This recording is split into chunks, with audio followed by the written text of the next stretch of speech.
básicamente es una operación psicológica. Una operación psicológica es un plan con una agenda previamente diseñada, premeditada, para lograr un cambio en la mente de la población. Un cambio en la mente de la población se utiliza técnicas de guerra. Hay manuales de guerra en donde se delinean estas técnicas, estos pasos a seguir para generar una operación psicológica. Y para no hacerte cuento muy largo, todo tiene que ver con miedo. Todo tiene que ver con generar miedo o generar duda. Y una vez que insertas la duda, una vez que insertas el miedo, todo lo demás se da por añadidura y empiezan las consecuencias de la operación psicológica.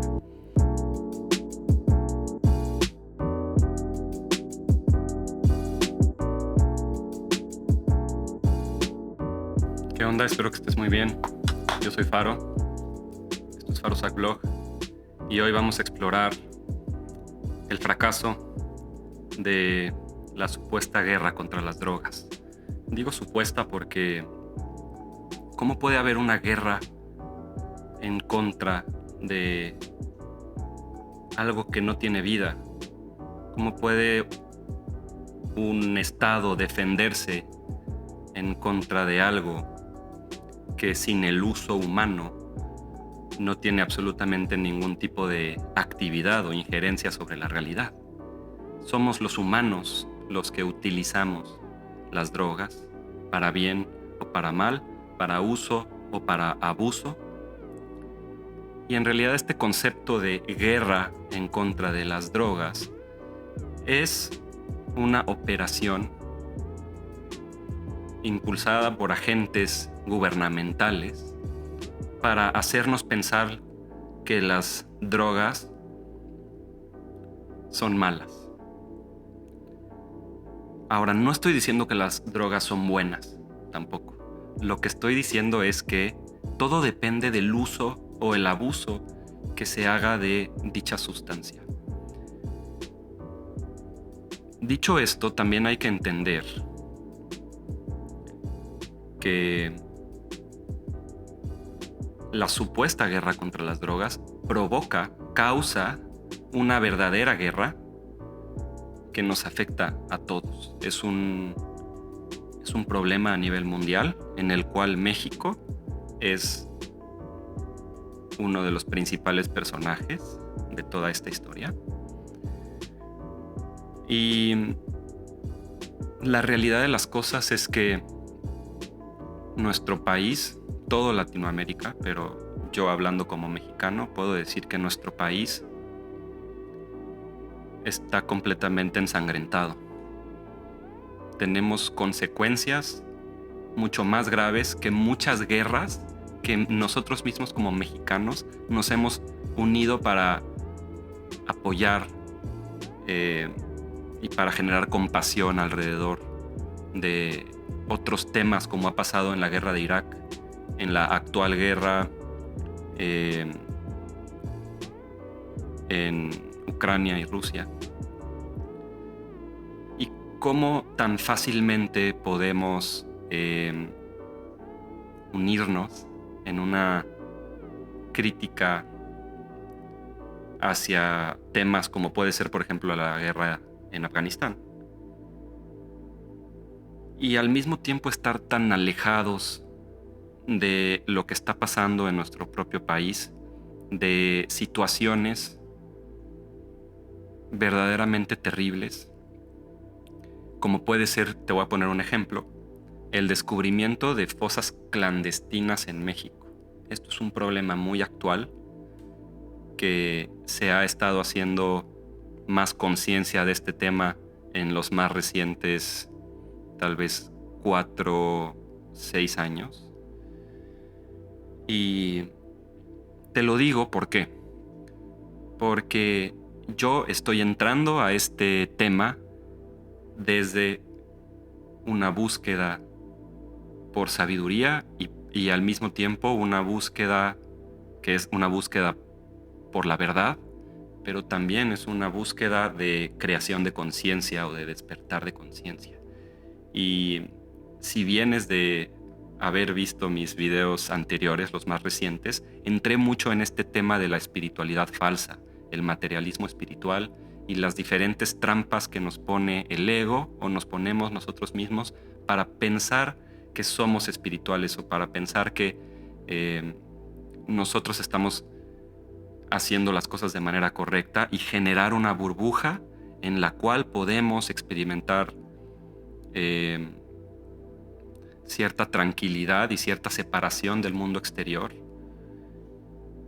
porque obviamente estar demasiado informado de lo que está pasando en el mundo exterior simplemente te va a meter en un estado fuerte de depresión, porque eso es lo que genera las noticias, este tipo de noticias en el sistema nervioso. El humano no está diseñado ni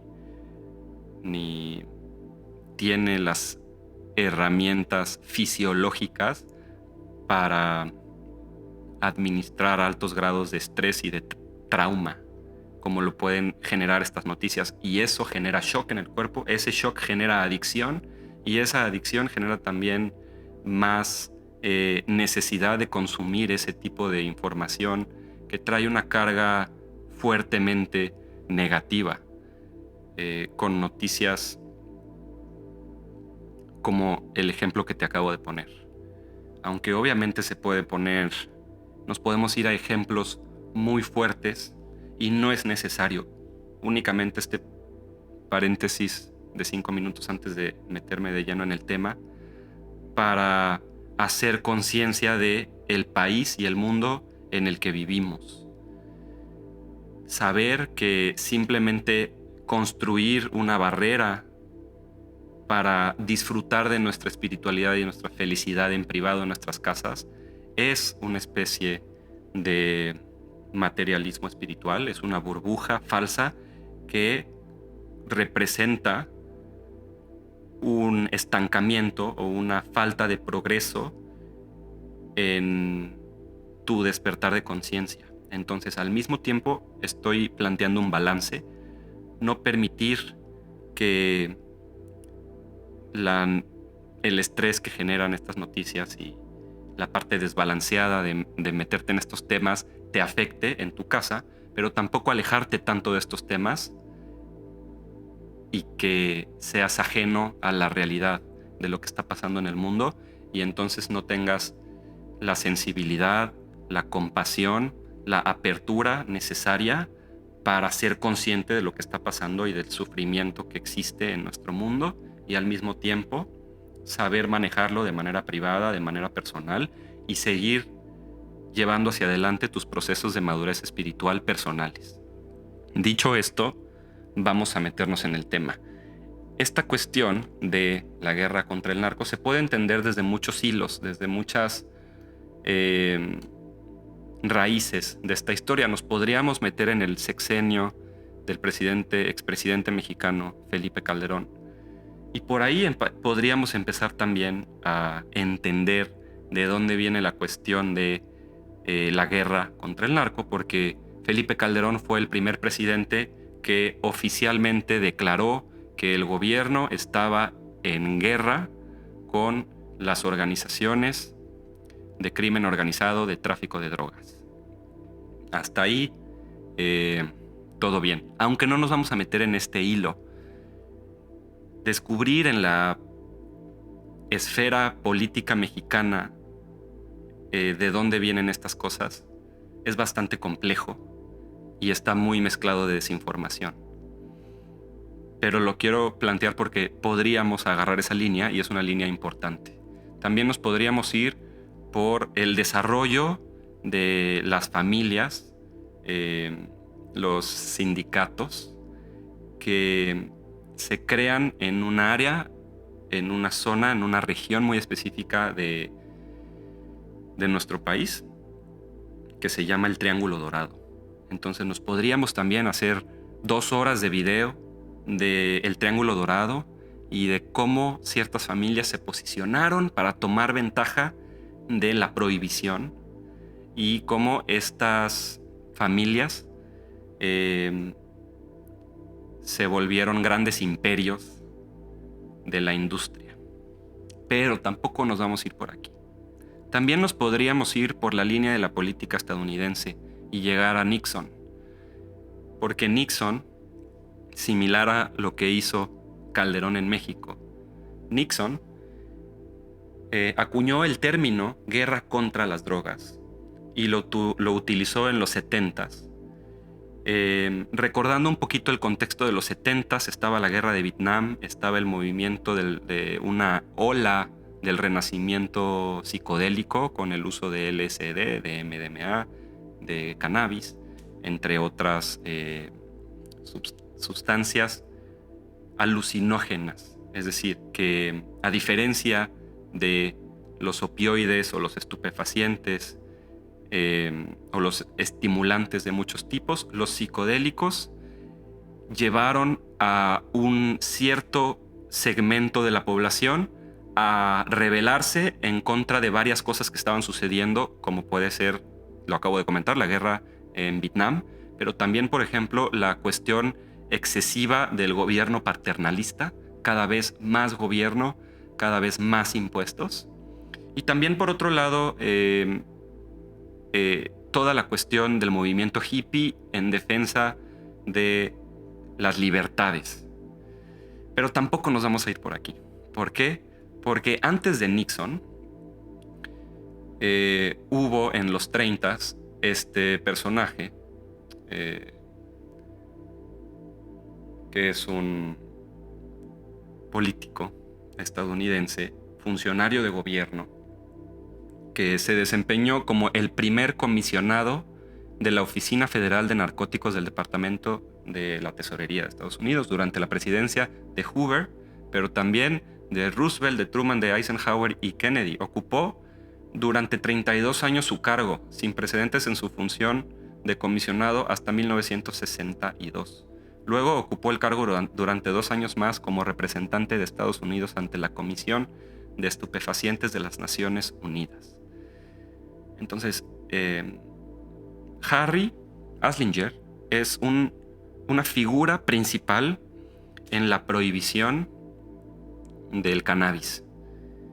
Y entender la historia de la prohibición del cannabis nos va a ayudar a entender qué onda con el tema de la guerra contra las drogas. Porque si nos vamos al origen, ¿de dónde viene toda esta manipulación que básicamente es una operación psicológica? Una operación psicológica es un plan con una agenda previamente diseñada, premeditada, para lograr un cambio en la mente de la población. Un cambio en la mente de la población se utiliza técnicas de guerra. Hay manuales de guerra en donde se delinean estas técnicas, estos pasos a seguir para generar una operación psicológica. Y para no hacerte cuento muy largo, todo tiene que ver con miedo. Todo tiene que ver con generar miedo o generar duda. Y una vez que insertas la duda, una vez que insertas el miedo, todo lo demás se da por añadidura y empiezan las consecuencias de la operación psicológica. Entonces, nos vamos a meter un poquito en la historia de la prohibición del cannabis. Y para esto voy a utilizar este artículo de la historia de la prohibición de la marihuana en Estados Unidos. Me voy a saltar el intro y nos vamos a ir a esta parte que dice... ¿Dónde está?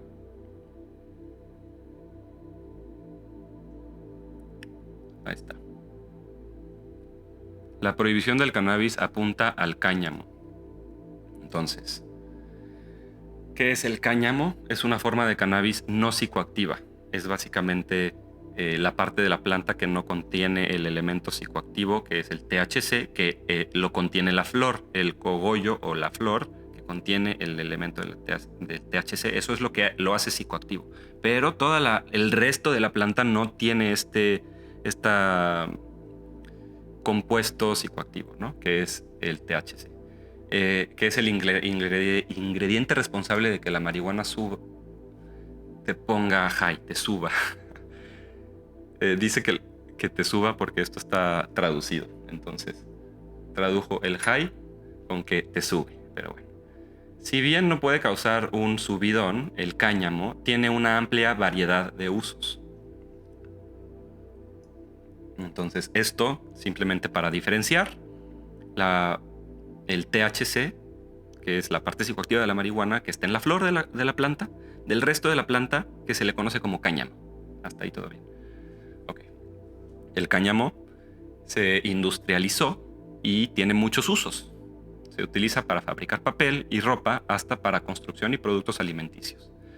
Cuando Estados Unidos fue colonizado por primera vez, así dice este artículo, aunque esto es un error, Estados Unidos no fue colonizado, porque cuando Inglaterra llega a lo que ahora es Estados Unidos, pues en ese entonces no era Estados Unidos, porque se independizaron la nueva, las colonias, la Nueva Inglaterra, se independizaron, y entonces eso fue en 1784. Entonces, esto se liga con la independencia de Estados Unidos de muchas formas, pero bueno. Sigo. El cáñamo industrial era un importante cultivo comercial. Estamos hablando justamente de esas épocas, de los 1750, 60, 80. Si un agricultor se negaba a cultivar cáñamo, podía ser multado e incluso encarcelado por órdenes de Jaime I, el rey en esa época. Incluso George Washington, el primer presidente de los Estados Unidos, esto fue durante la independencia de Estados Unidos en 1784, incluso George Washington era un entusiasta del cáñamo y lo cultivaba en su plantación. Junto a la madera y el tabaco, el cáñamo fue el cultivo comercial más popular de Estados Unidos. ¿Qué tiene que ver el cáñamo no psicoactivo con la prohibición de la marihuana psicoactiva? Una de las teorías más populares sobre la historia de la prohibición de la marihuana es que todo comenzó por el poder de intereses corporativos. Y aquí es donde se pone bueno el tema, porque los intereses corporativos, junto con los intereses gubernamentales de que existen personas, políticos con cargos y responsabilidades de poder, se pueden aliar con los intereses corporativos y controlar la industria. Por aquí va la idea. Entonces, el papel y el nylon tienen una gran parte de todo este trip, de toda esta historia. Entonces, el imperio Hearst, o Hearst, no sé cómo se diga, vamos a decirle Hearst, era mejor conocido, eran los magnates del papel, básicamente. Los periódicos de Hearst popularizaron el periodismo amarillo, el amarillismo, un estilo de prensa sensacionalista que era exagerado y crudo, ¿no? Aunque los expertos en información e historia de la marihuana discuten sobre la verdad detrás de la historia, muchos creen que Hearst tuvo una inversión significativa en la industria maderera, debido a que el cáñamo crece rápidamente y se puede usar para fabricar productos de papel de alta calidad, a diferencia de los árboles que no crecen con la misma velocidad que el cáñamo. Bueno, debido a esto, se puede usar para fabricar productos de papel de alta calidad. Representaba una amenaza para la industria de la madera y la pulpa. Entonces, naturalmente, el imperio Hearst se habría entusiasmado con la idea de eliminar cualquier competencia en la carrera por las materias primas del papel. Entonces, la prohibición del cannabis habría eliminado una de las crecientes fuentes de competencia de Hearst, que se entiende que obviamente querían eliminar a la competencia. Ahora, DuPont. La empresa DuPont, otro jugador en la guerra contra el cáñamo. Pequeño paréntesis, DuPont es una empresa que está metida en muchísimas cosas. Pero hay una historia de que estuvieron o están todavía metidos en la producción masiva de el teflón. El teflón es este material que se le pone a los sartenes para recubrirlos y que no se les pegue la comida. Ahora, se sabe que el teflón tiene efectos muy malos sobre la salud y hay hasta una película sobre esto que se llama, me parece, Dark Waters, pero bueno, no es el tema ahorita. Pero bueno, se sabe que DuPont ignoró y hasta hizo ahí muchas triquimañas para alentar la generación de conciencia alrededor del peligro del teflón. Hasta hoy en día todavía puedes comprar sartenes con teflón, aunque ya se sabe todos los males que hace. Pero bueno, esta es la misma empresa, DuPont, que recientemente habían patentado el nylon. Entonces, estos güeyes inventaron el nylon y lo patentaron. También habían descubierto un nuevo proceso de uso de una pulpa de madera para fabricar papel. DuPont temía que, además de ser una fuente fácil de papel de alta calidad, el cáñamo también podía usarse como sustituto del nylon, definitivamente, también como sustituto del algodón, porque puedes fabricar telas de cáñamo. Las personas poderosas tienen amigos en las altas esferas, y Hearst y los DuPont no fueron la excepción. Solicitaron la ayuda de Andrew Mellon, el secretario del Tesoro.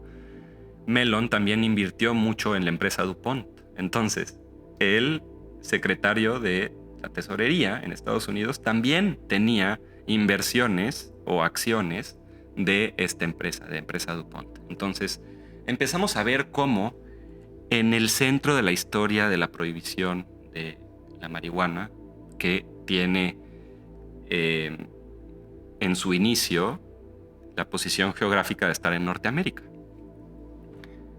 Todo este trip está en el centro, la corrupción del gobierno o de entes de gobierno que tienen en sus manos el poder de quitarnos libertades y intereses capitalistas, o más bien debería decir anticapitalistas, porque los intereses de los grandes corporativos que se alianzan con el gobierno ya no es el verdadero capitalismo, ya no los podemos llamar empresarios, se tienen que llamar de otra manera, vamos a decir que son empresarios. Entonces, estos empresarios que se vuelven empresarios al aliarse con el gobierno para generar un monopolio, para ellos controlar y que ellos sean los únicos que venden y que hacen dinero a través de esta prohibición y el control a través de la creación de nuevas leyes de la prohibición, ¿no? Entonces, entender todo este fenómeno es muy importante para entender lo que pasa después. Un poquito después, en 1932, se forma la oficina de narcóticos de este brother que te platicaba antes. Y ahí te va. Dice que este güey ayudó a liderar la campaña en contra del cannabis, popularizando el nombre en español mexicano de la sustancia marihuana. Esto pintaba al cannabis como extranjero y peligrosamente exótico, haciendo parecer que la criminalización de la marihuana era necesaria para mantener la seguridad del país. Ahí está el engaño. El impulso racista y antiinmigrante de la prohibición de la marihuana se extendió rápidamente por todo el país. El resentimiento hacia los inmigrantes mexicanos que eran percibidos como robadores de empleos alimentó el fuego y utilizaban el New York Times, utilizaban una carta de Aslinger, del editor de un periódico en Colorado, utilizaban la propaganda mediática para lanzar esta narrativa y meter estas ideas de combinar el uso de la planta con el racismo hacia los inmigrantes. Las opiniones racistas y aterradoras sobre la marihuana no se limitaron a escribir en los periódicos locales. Un senador de Texas dijo mientras hablaba en el Senado estatal: todos los mexicanos están locos y la marihuana es lo que los vuelve locos. Con el tiempo, la marihuana se ha relacionado inexorablemente con las minorías raciales, el jazz, la música swing, el libertinaje sexual, así como con comportamientos impredecibles y violentos. Entonces, esto es lo que lograron estos güeyes de manera premeditada, de manera diseñada. Diseñaron el plan, lo ejecutaron y les funcionó. Lograron relacionar el uso del cannabis, que es una planta que no solo tiene grandes beneficios médicos, como cura el cáncer, o sea, ¿qué más te puedo decir? Pero también tiene beneficios industriales, como ya lo vimos, papel, ropa, entre otras cosas. Pero lograron relacionarlo con las minorías raciales, con el jazz o la música. ¿Y por qué el jazz y la música swing y el libertinaje sexual? Ahorita vamos a ver por qué. Porque, chécate cómo están hablando de que estos es 1934, en el 35, en el 32 se forma la Oficina Federal de Narcóticos. Pero lo que no hemos visto es que en los 20s se crea una ley seca en Estados Unidos que, si no me equivoco, es la ley Voltaire. Voltaire. Esa ley lo que hizo fue criminalizar el uso de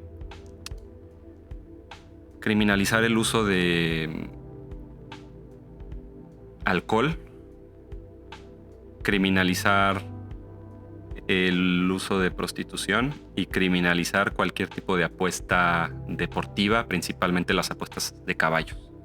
Entonces, chécate lo que dice este artículo. El 16 de enero de 1920, Nebraska se convierte en el estado número 36 en ratificar la enmienda 18, que prohíben la venta de licores intoxicantes. El experimento noble de Estados Unidos comenzó al día siguiente cuando entró en vigor la ley Volstead. Ahí está, la ley Volstead. Volstead Act. Ok, ahí está. Que establece disposiciones de cumplimiento. Esta hazaña legislativa,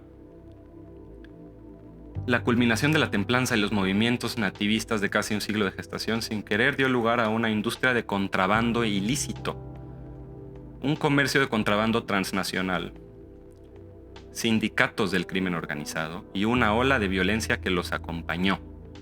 Al mismo tiempo, los bares clandestinos facilitaron el surgimiento del jazz y una forma de liberación de la mujer, personificada en la flapper, muy diferente a todo lo que habían imaginado. En la frontera entre Estados Unidos y México, debajo de San Diego, se desarrolló una historia paralela, una de conflicto entre los intereses comerciantes y los reformadores morales. En juego estaba la definición misma de la identidad nacional estadounidense, en una era de inmigración masiva, rápida innovación tecnológica y transformación cultural radical. Entonces, hay que entender que en los 20s, ¿qué estaba pasando en México? Que estábamos saliendo de la guerra de la revolución, ¿no? Y que estaba pasando en Estados Unidos, que estaba empezando la era de la prohibición del alcohol, de la prohibición de la prostitución y las apuestas, ¿no? Y eso da lugar. Entonces, aquí nos está diciendo, México estaba saliendo de una década de agitación revolucionaria y buscaba ingresos para financiar el desarrollo urbano para la formación del Estado en sus escasamente pobladas zonas fronterizas del norte. Entonces, ¿qué pasa? En Estados Unidos, en los 20s, como se prohíbe esto que ya dijimos de la ley seca de Estados Unidos en los 20s, específicamente en el estado de California, y en otros estados también, pero el fenómeno se dio más fuerte en el estado de California, empiezan a surgir toda la cuestión clandestina de los bares en donde pues puedes ir a tomar de manera clandestina alcohol, y ahí empieza también a surgir toda la cuestión del jazz. Y en el jazz también surge también por ahí el uso recreativo en la cultura estadounidense del cannabis. Pero básicamente lo que sucede es que, dada la prohibición, Ahí te va. Gracias a la prohibición sucede esto. En México, el gobernador territorial de Baja California, Abelardo Rodríguez, que después de ser gobernador de Baja California, por cierto, después fue presidente de México, ¿no? Ofreció concesiones comerciales a los viceempresarios estadounidenses. ¿Por qué dice viceempresarios? No sé. Pero bueno, empresarios que probablemente no eran los principales o los más grandes empresarios, eran como pseudoempresarios. ¿Por qué? Porque empieza la prohibición y él les ofrece concesiones comerciales que a los empresarios que habían sido desplazados por las prohibiciones federales sobre el alcohol y los juegos de azar para operar bares o salones. Porque salones es como una manera también muy elegante de decir casa de citas. Hipódromos, ¿no? Por eso el hipódromo de Tijuana es tan grande y tan importante. Casinos al sur de la línea. Los ingresos fiscales de estos negocios financiarían la construcción de carreteras, obras hidráulicas y otras infraestructuras. Atraídos por oportunidades de empleo únicas y salarios más altos, los inmigrantes del interior de México se movieron hacia el sur, hacia la frontera, trayendo a Tijuana de un modesto pueblo fronterizo de 1,200 a comienzos de la prohibición. Es decir, Tijuana tenía tal vez 1,200 personas o 1,500 personas a lo mucho al inicio de los años 20, y para el fin de la era de la prohibición, que es en 1933, añitos después de la creación de todo esto que veíamos de Kissinger, ¿no? De la Oficina Federal de Narcóticos. Añitos después termina la prohibición en el 33. Y para el 33, fíjate nada más, Tijuana ya tenía más de 12,000 habitantes en solo 10 años. Gracias a la prohibición. Entonces, este ejemplo de Tijuana, que digamos que es el ejemplo predecesor de todo lo que pasó con Aslinger, ¿ok? Aslinger, que en el 32 forma la Oficina Federal de Narcóticos y que empieza toda esta cuestión de banalizar mediáticamente también el uso o los beneficios, los diferentes beneficios de la planta. Antesito de eso, pues tenemos el caso de la masiva expansión y el crecimiento exponencial de la ciudad de Tijuana en Baja California, México. ¿Y por qué pasa esto? Ya sabemos, porque prohíben la prostitución, los juegos de azar y el alcohol en Estados Unidos, y esa prohibición es lo que genera todo el crecimiento de Tijuana. Ahora, esto es importante entenderlo. ¿Por qué? Porque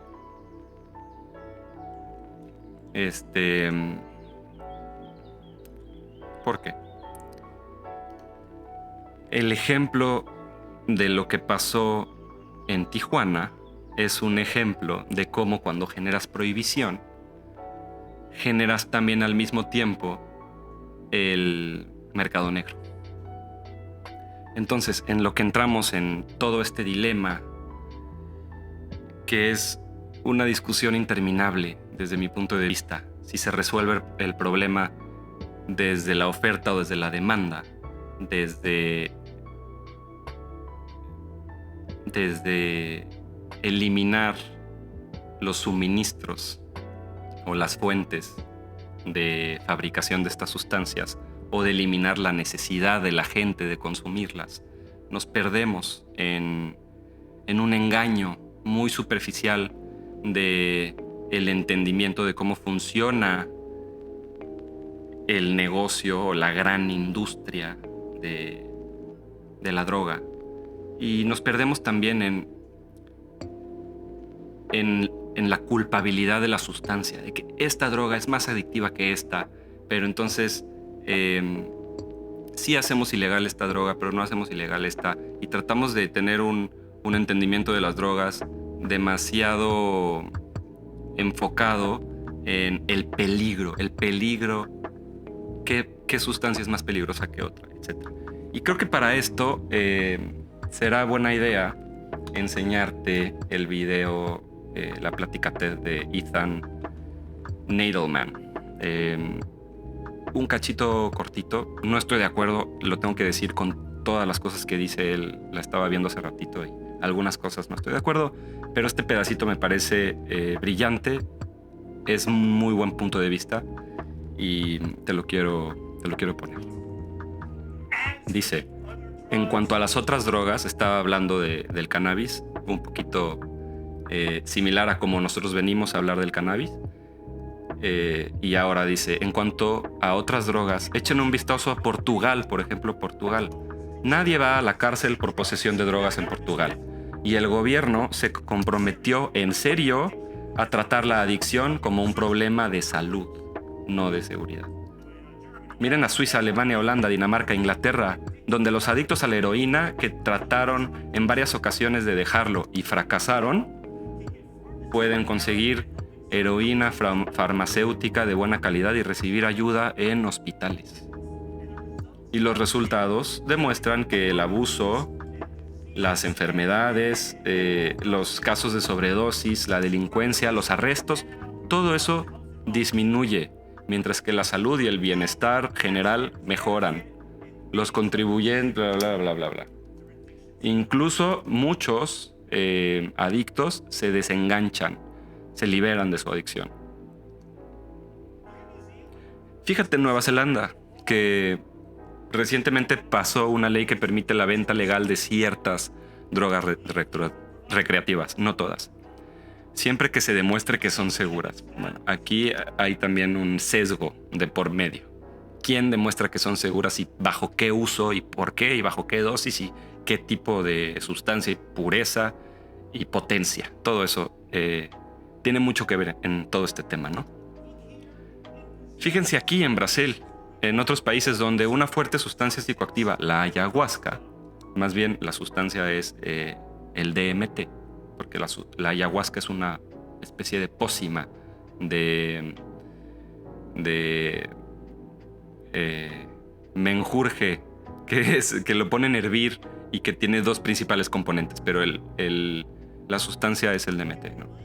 Que puede comprarse y consumirse legalmente con tal de que se realice en un contexto religioso. Aunque la palabra no es religioso, ritualístico debería ser la palabra. No necesariamente religioso, pero es un ritual diseñado con fines de sanación, de curación. Mira en Bolivia y Perú, donde los productores a base de coca, de hoja de coca, la fuente de la cocaína, se venden legalmente, abiertamente, sin daño directo a la salud pública de ese país. Recuerden que hasta 1900 la Coca-Cola contenía cocaína. Y como sabemos, no era más adictiva que lo que la Coca-Cola es el día de hoy. Esto me parece un muy buen punto, una bomba que cae. Y es un punto. O sea, los niveles de adicción de la Coca-Cola y lo que genera la Coca-Cola en niveles de detrimento a la salud nos hacen también pensar que definitivamente el control de ciertas sustancias adictivas no es precisamente porque sean adictivas, ¿no? Sino otras sustancias también que son adictivas y que son dañinas a la salud, como por ejemplo la Coca-Cola, pues también habría un intento por prohibirlas, ¿no? Pero no sucede. Por otra parte, piensen en los cigarrillos. Nada es tan adictivo o puede matar como los cigarrillos. Cuando los investigadores preguntan a los heroinómanos cuál es la droga más dura de dejar, la mayoría dicen los cigarrillos. Sin embargo, en mi país y muchos otros países, la mitad de los que han sido adictos a los cigarrillos han dejado de fumar, sin que nadie sea detenido, encarcelado o enviado a un programa de tratamiento por un fiscal o un juez. Más de la mitad de todos los adictos en Estados Unidos a el tabaco, a los cigarrillos más específicamente, han dejado su vicio Entonces, esto también es un muy buen ejemplo de cómo la legalización no previene la sanación. Porque mucha gente dice es que si legalizan, más bien en vez de que se puedan curar los ya adictos, vamos a tener más adictos.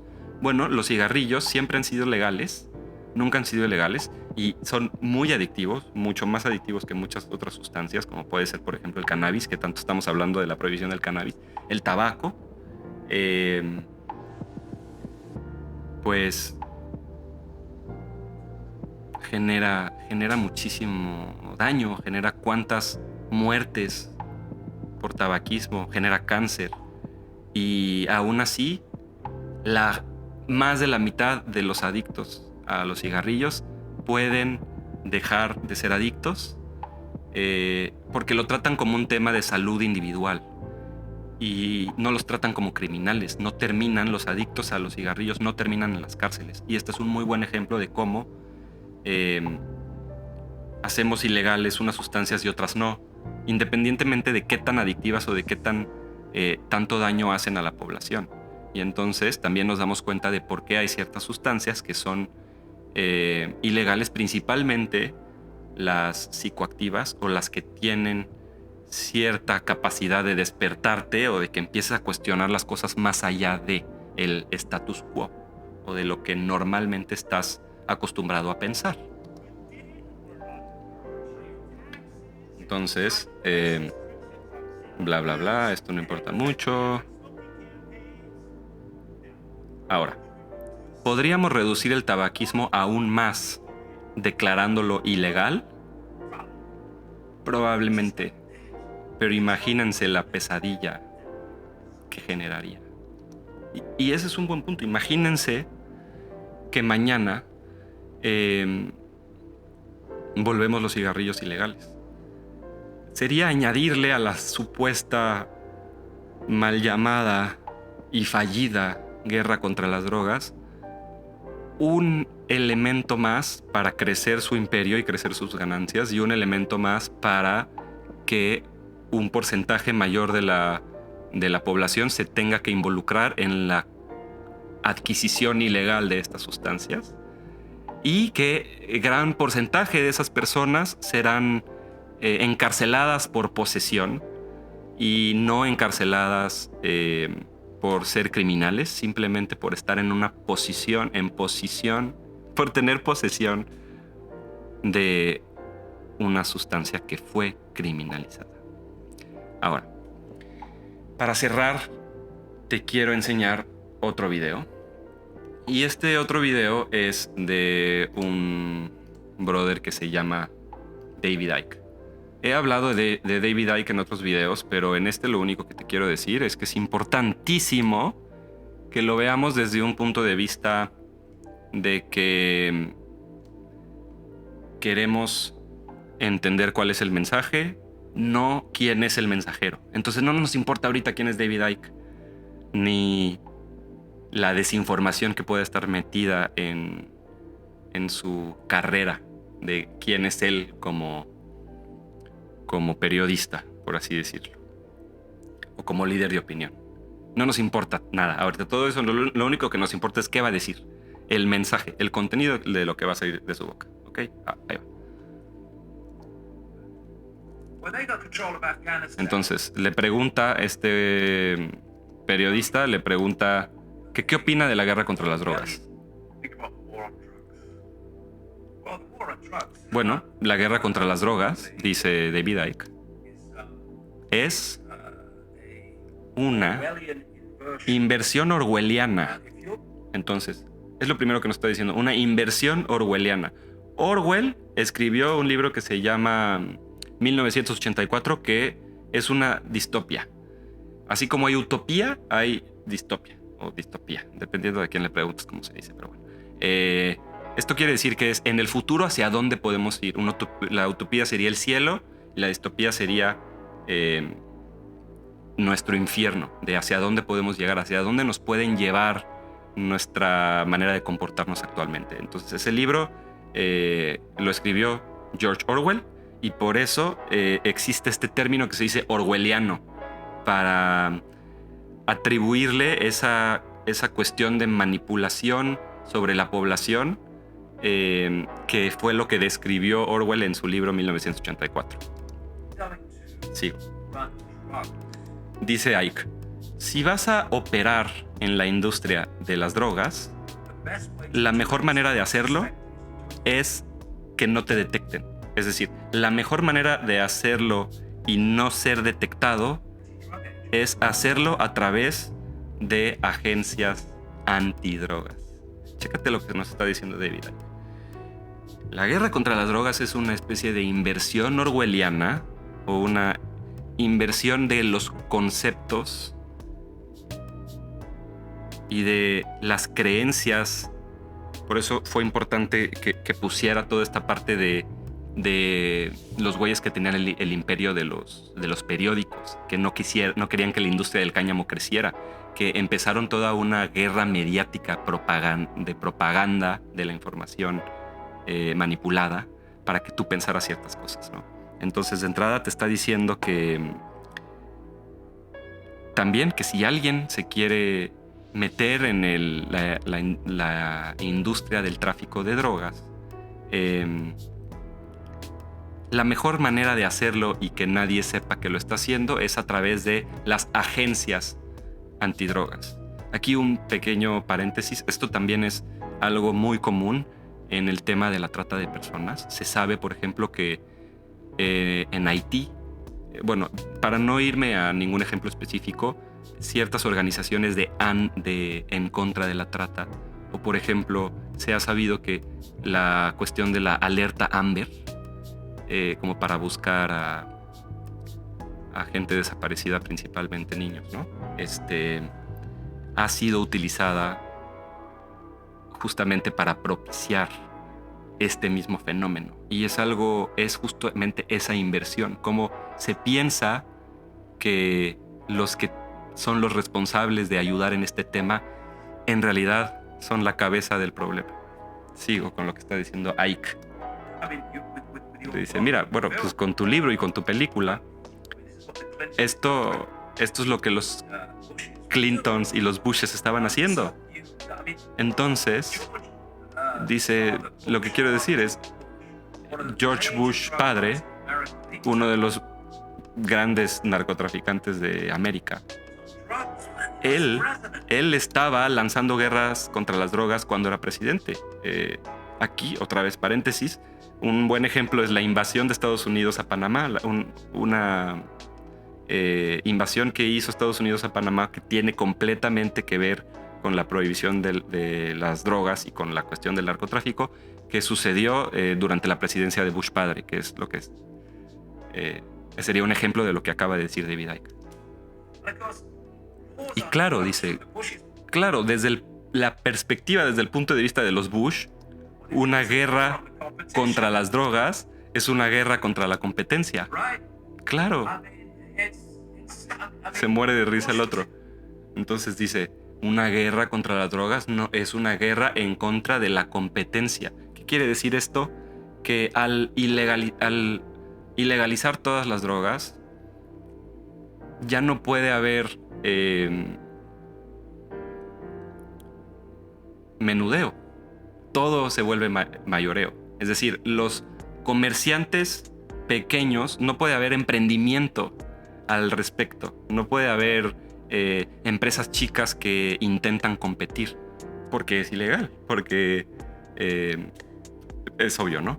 Entonces, al crear esta guerra contra las drogas, en realidad lo que están asegurando es que ellos van a ser los únicos que van a poder meterse en el negocio. Entonces, después lo que dice es que Bush fue expuesto por el San Jose Mercury News, me parece que en San José, California. Un periodista bastante, dice, proper journalist reporting, es un reportaje muy bien hecho, que Bush estaba poniendo heroína en Los Ángeles, cocaína, perdón, en las calles de Los Ángeles. Bush padre.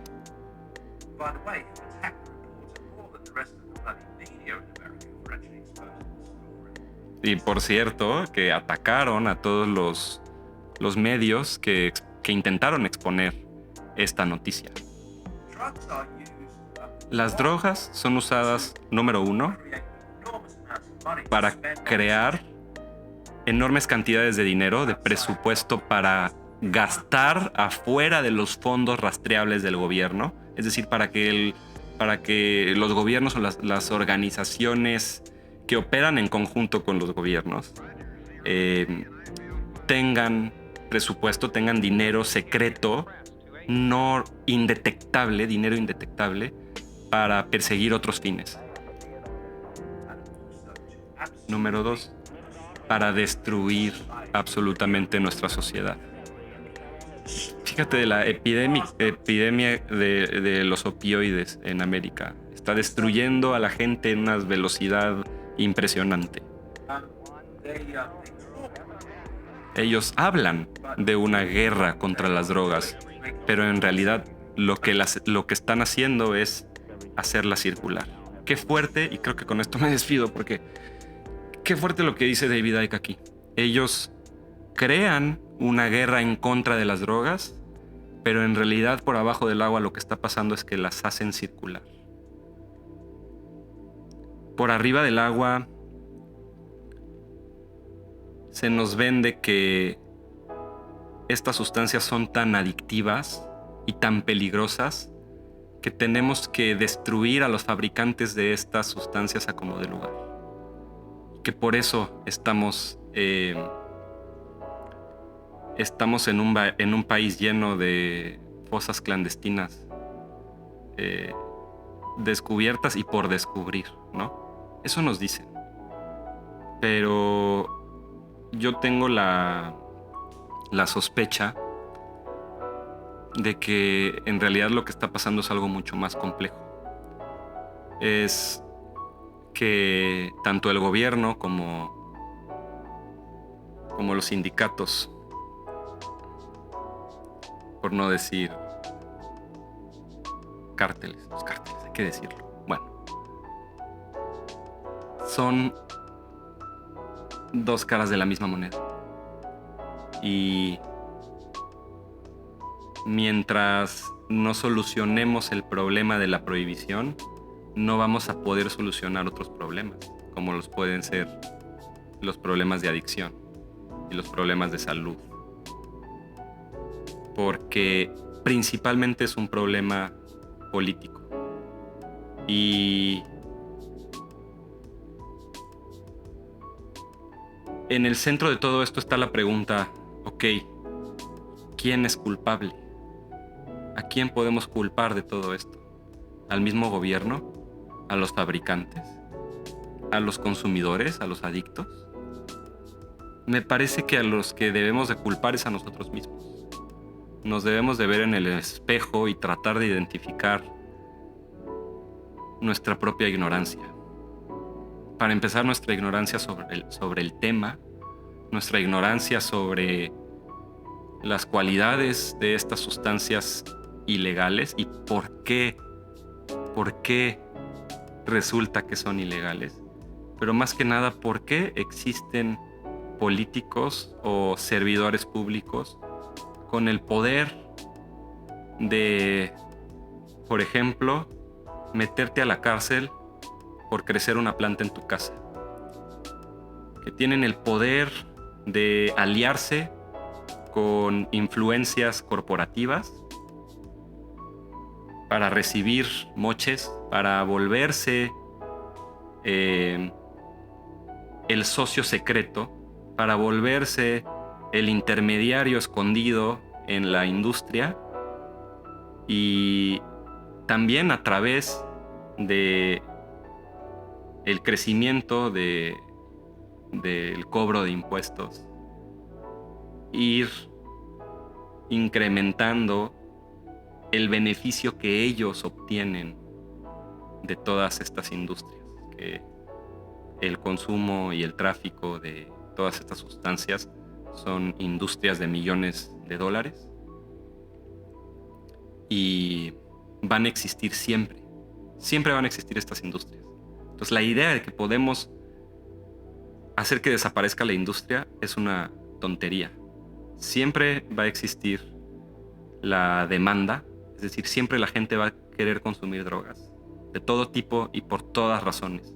Y siempre va a haber gente que encuentre la manera de darle a esas personas lo que quieren.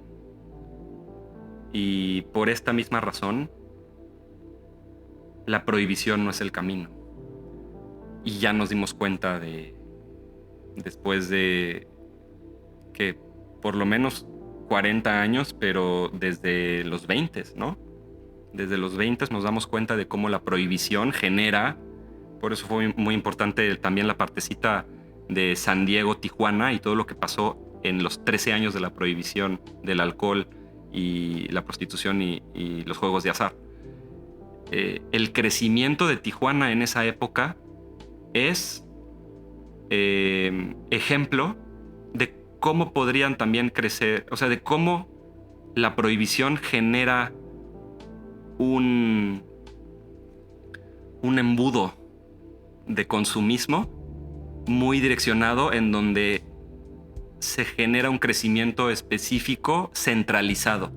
En ese ejemplo específico se centralizó todo en Tijuana, ese crecimiento que tiene como causa principal la prohibición. Lo mismo pasó en Sinaloa, por ejemplo, en el crecimiento de los imperios de las diferentes familias. Es gracias a la prohibición. ¿Y por qué el gobierno permite que la prohibición permita que las familias traficantes se vuelvan tan poderosas? Porque son sus socios. Así de fácil, porque son los socios. No todos los que trabajan en este sistema saben para quién trabajan. Pero en última instancia todos trabajan para los mismos.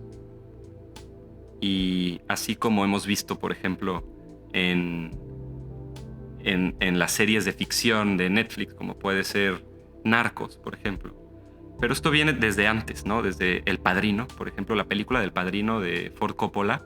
Fue casi imposible hacerla porque las distintas mafias que eran representadas en esas películas no querían que se evidenciara cómo trabajaban, cómo colaboraban con el gobierno, cómo había corrupción de por medio y lo más importante, que la competencia entre ellos era un simulacro.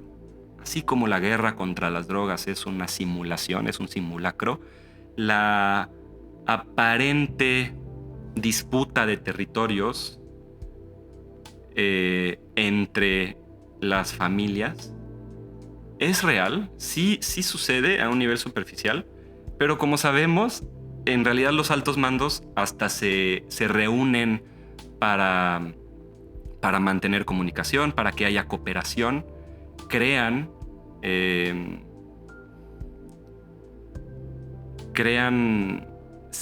organizaciones por encima de las organizaciones para mantener una unión. Y esa unión es el verdadero monopolio. Esa unión, ese monopolio, es la cabeza de la serpiente.